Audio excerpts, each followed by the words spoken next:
My husband yelled, "Why is my bank account frozen?" I calmly replied, "Oh, maybe because the..." People always claim that if you want to know a man's true character, you should observe how he treats a waiter at a restaurant. I strongly disagree. If you want to know exactly who a person is, you look at their bank statements. Men can fake charm. They can fake empathy, devotion, and love. But numbers? Numbers are brutally, beautifully honest. They do not lie, they do not gaslight, and they do not keep secrets. I know this because I am a forensic accountant.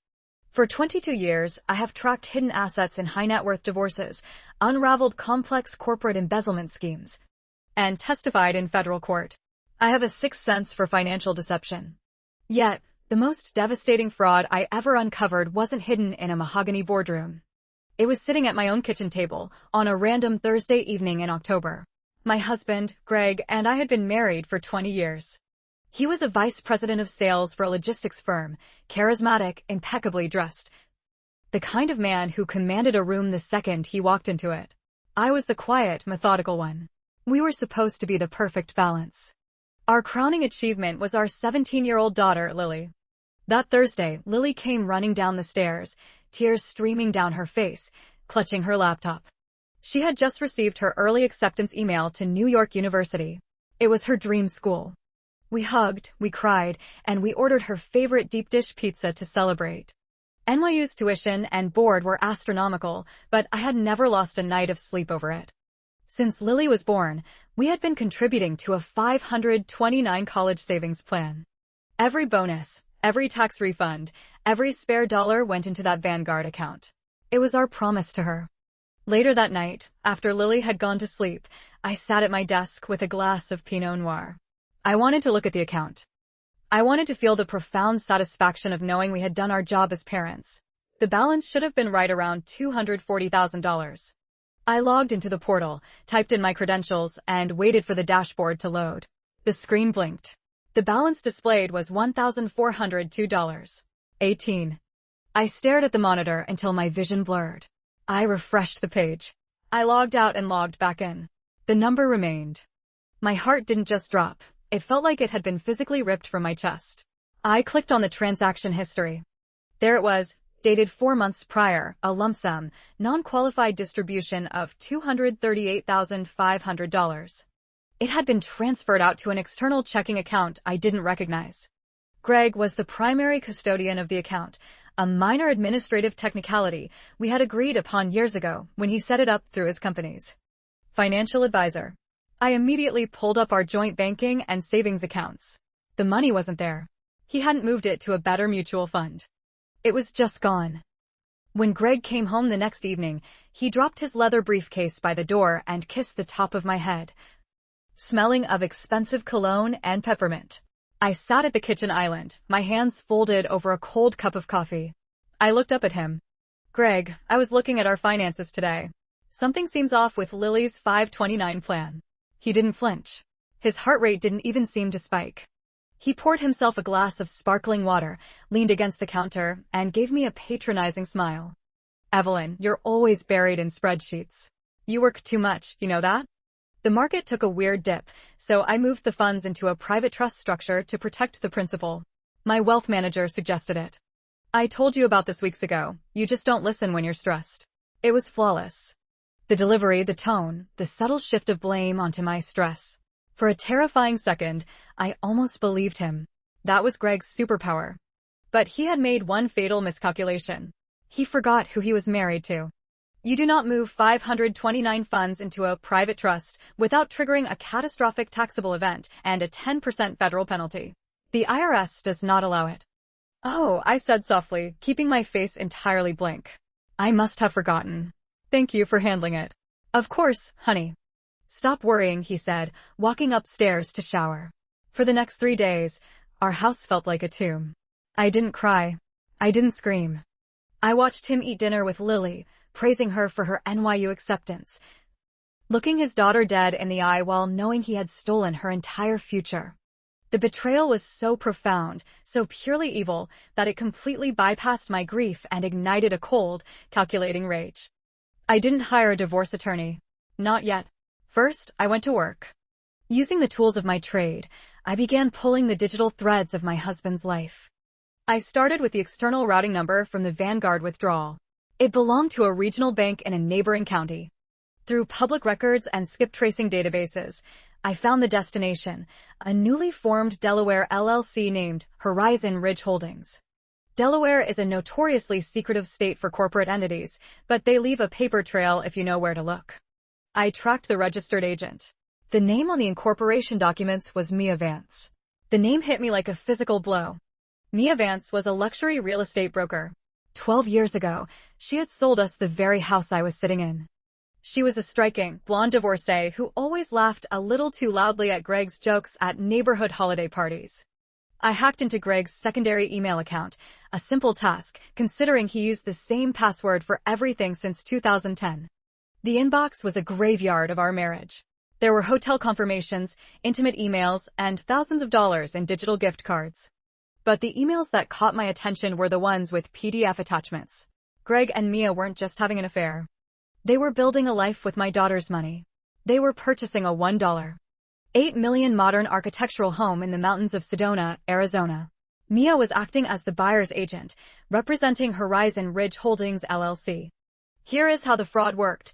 Greg withdrew the $238,500 from the 529 plan. Because it was a non-qualified withdrawal, it was subject to massive taxes. But Greg hadn't withheld a single dime for the IRS. He wired the raw cash directly into Mia's real estate brokerage escrow account, labeling it as an earnest money deposit for a commercial property deal. When that fake deal miraculously fell through, Mia refunded the money, not back to Greg, but into the bank account of Horizon Ridge Holdings LLC. She effectively washed the money clean. It was textbook money laundering, facilitated by a licensed real estate professional. Furthermore, I realized why he hadn't withheld taxes. Since we filed our taxes jointly, when the IRS eventually discovered the unpenalized 529 withdrawal, the tax bomb would fall squarely on me. He was planning to vanish to Arizona with his mistress, leaving me bankrupt, dealing with federal tax liens, and unable to pay for Lily's college. He had prepared to destroy me. He just didn't realize I was the architect of his impending doom. I spent the next 4 weeks living a ghost life. I cooked his favorite meals. I picked up his dry cleaning. I smiled when he talked about his upcoming corporate strategy retreat in Phoenix. In the shadows, I compiled a master dossier. Every wire transfer receipt. The LLC formation documents. The escrow account ledgers I had legally subpoena-proofed through an investigator friend. The flight records. The metadata from photos he foolishly sent to Mia from his office. I didn't take this to a family court judge. A divorce judge would just slap him on the wrist and tell him to pay back over 10 years. That wasn't justice. Instead, I took my dossier and filled out IRS Form 211, the application for award for original information. I filed a comprehensive whistleblower report with the IRS Criminal Investigation Division, CID. I detailed the tax evasion regarding the 529 distribution. But the real kill shot was the report I sent to the Financial Crimes Enforcement Network, FinCEN, and the State Real Estate Commission. Mia was using a licensed broker's trust account to launder embezzled funds across state lines. That escalated a messy divorce into federal wire fraud and money laundering. I timed it perfectly. The closing date for their Sedona dream home was scheduled for Friday, November 20th. Greg had liquidated his personal stock portfolio and secretly taken out a massive home equity line of credit, HELOC, on our house, forging my digital signature to come up with the remaining $1.5 million in cash. He was scheduled to wire the final funds to the Arizona Title Company on Thursday morning. His flight out of the state was Thursday at 4 p.m. Thursday morning arrived crisp and cold. Greg stood in our bedroom, wearing a brand new cashmere sweater I knew Mia had bought him. He was packing his leather weekender bag. He looked at me with a mixture of pity and disguised excitement. "I hate leaving you and Lily this weekend, Eve," he lied smoothly, zipping the bag. "But this Phoenix retreat is crucial for the fourth quarter. We'll do something special when I get back." "I'm sure it will be a trip you'll never forget," I replied, sipping my black tea. He smiled, oblivious to the double meaning.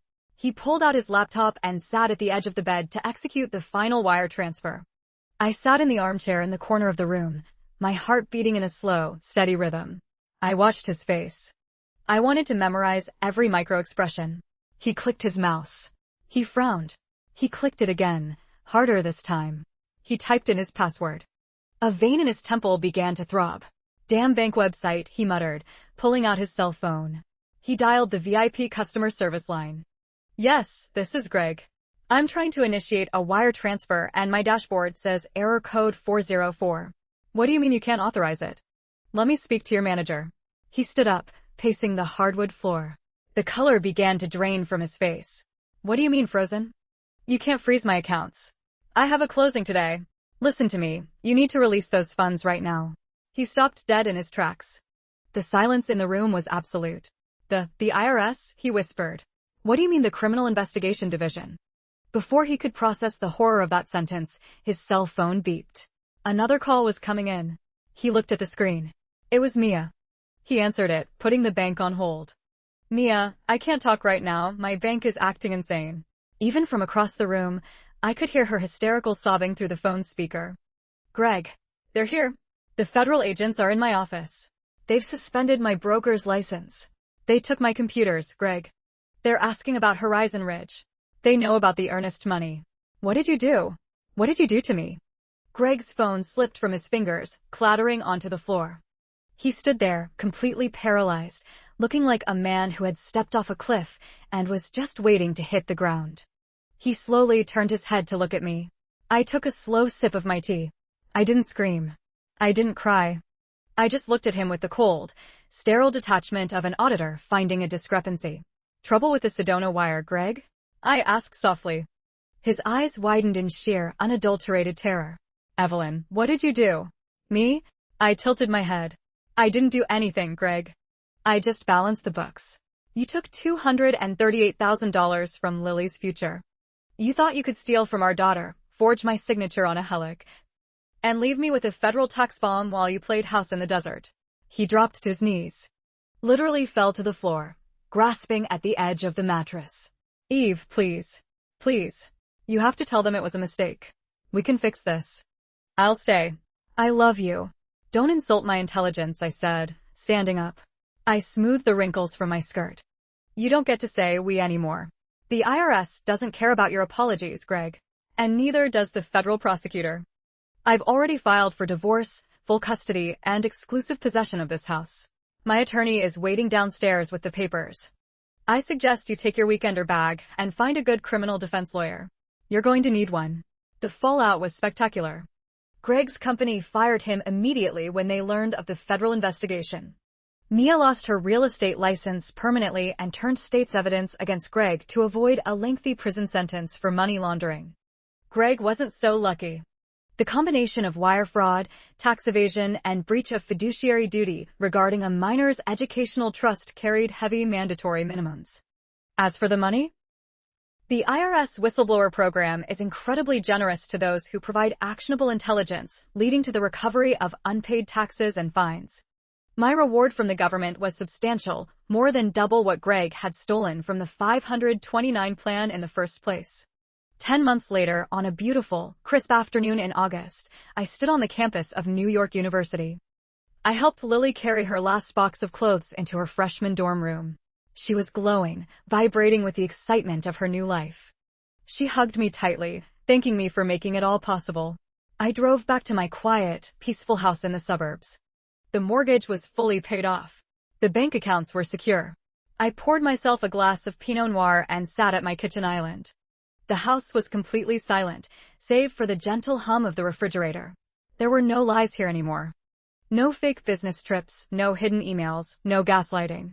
Just the pure, undeniable truth of numbers that finally added up perfectly. I raised my glass to the empty room. Justice, as it turns out,